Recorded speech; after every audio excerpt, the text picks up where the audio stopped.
Greetings, curious souls and seekers of the strange. Once again, a particularly warm welcome to those who have yet to walk through this door. Welcome to number 11, your gateway to the forgotten and unseen.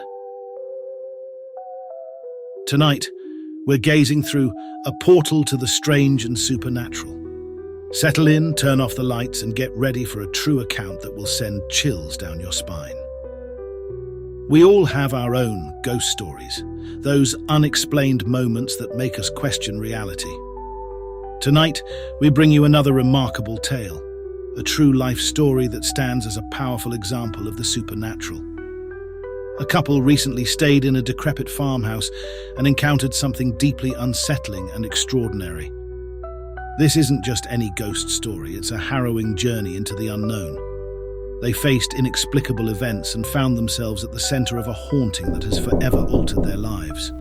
Their experience is shared here in the hope that you, our viewers, might help shed light on this mysterious encounter and perhaps find a resolution to the lingering questions that still torment them. So get comfortable and join us as we delve into their chilling ordeal. Let's dive in. Tier number 11. I am writing to seek your advice, or perhaps just to unburden my soul after an experience that has left both my husband, John, and me utterly shaken. We recently visited old friends in a remote part of the countryside and were offered accommodation in a decrepit, small wooden farmhouse. It was meant to be just for one night, a brief respite, yet it turned into a nightmarish ordeal that neither of us will soon forget. Upon our arrival, the farmhouse stood alone at the end of a winding, overgrown path. The dark wood of the exterior was warped and weather-beaten, its roof sagging under the weight of what must have been years of neglect. The front door creaked open reluctantly, revealing an interior that was equally forlorn. Dust motes danced in the light that trickled through the small windows. The air inside seemed thick and carried a somewhat musty scent. Our living area was adorned with old paintings and wedding photographs of people long forgotten by time. The faces in the portraits seemed to follow us with their eyes, their expressions inscrutable yet vaguely disapproving. Looking back, I'd say they were judging our actions. Each picture frame was cloaked in a fine layer of dust, further blurring the features of these unknown figures from history. There was something unsettling about those images, a pervasive sense of melancholy and unease. As the evening drew on, a sense of dread began to settle over us both. It began with the faintest of sounds, the occasional creak of floorboards, the whisper of wind through the eaves. Not necessarily anything to be concerned about. We dismissed these noises at first, attributing them to the natural settling of the old house. But as the night continued, the sounds grew more pronounced and insistent. The first truly alarming incident occurred somewhere around midnight. We were sitting by the fire we had managed to kindle, attempting to shake off the pervasive chill, when we heard a series of soft knocks. They seemed to emanate from the walls themselves, a rhythmic tapping that resonated through the silence. My husband rose to investigate, but found nothing amiss. Everything was calm outside, other than the usual rural noises of nature. Nevertheless, as my husband returned, the knocking persisted, each thud echoing like a heartbeat. Shortly after, we began to hear scratching sounds as if something was clawing at the wooden beams of the house. The noise seemed to come from everywhere and nowhere, a maddening, incessant scrabbling that set our nerves on edge. Shadows danced in the corners of our vision, and the portraits on the walls seemed to come alive, their eyes glittering with malice. Or at least, this is what I can recall. Desperation drove us to retreat to the small bedroom, hoping that the thick walls might muffle the noises, but the sense of being watched grew stronger. I could feel unseen eyes upon me, a cold, oppressive presence that made the air difficult to breathe. The scratching sounds grew louder, now accompanied by whispers, faint, unintelligible, yet undeniably human. In the dim light of the single flickering candle, I saw the wedding photographs begin to change. The faces, once static and stern, now twisted in expressions of fear and pain. One by one, the figures seemed to shift, their eyes wide with terror, mouths open in what looked like silent screams. It was as if they were trying to warn us, or perhaps to share in our torment. To this day, I cannot figure which. At the height of our terror, a loud crash resounded through the house. It came from the roof space, a place we had avoided due to its dilapidated state.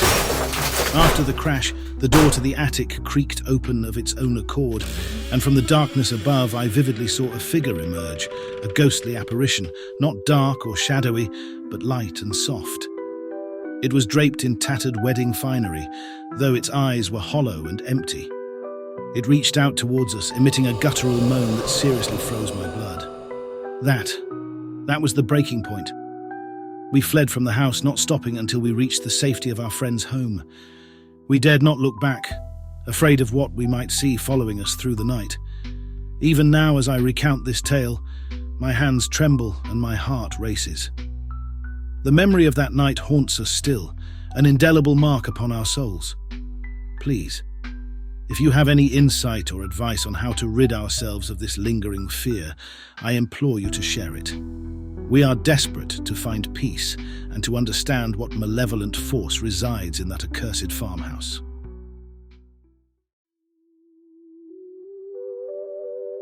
Today we delved into another extraordinary and unsettling account from one of our viewers.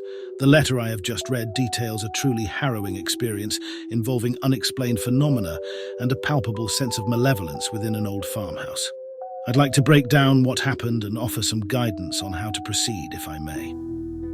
To our letter writer, thank you for entrusting us with your story.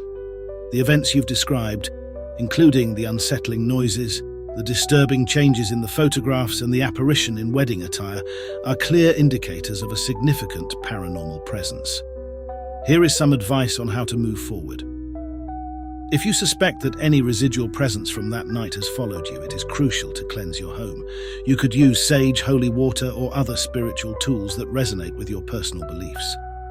Protective symbols and positive affirmations can help create a barrier against negative energies. I'd highly advise that you maintain a detailed journal of any further occurrences, noting dates, times, and specific events. This documentation can be invaluable should you seek further assistance from either Number 11 or any other paranormal experts. You may wish to consider reaching out to a reputable paranormal investigation team. They can offer insights and assistance and potentially help cleanse the farmhouse. Professionals experienced in these matters can provide both practical and spiritual support. Perhaps most importantly of all, experiences such as yours can have profound psychological effects. Do not hesitate to seek support from a mental health professional who is open to discussing paranormal experiences.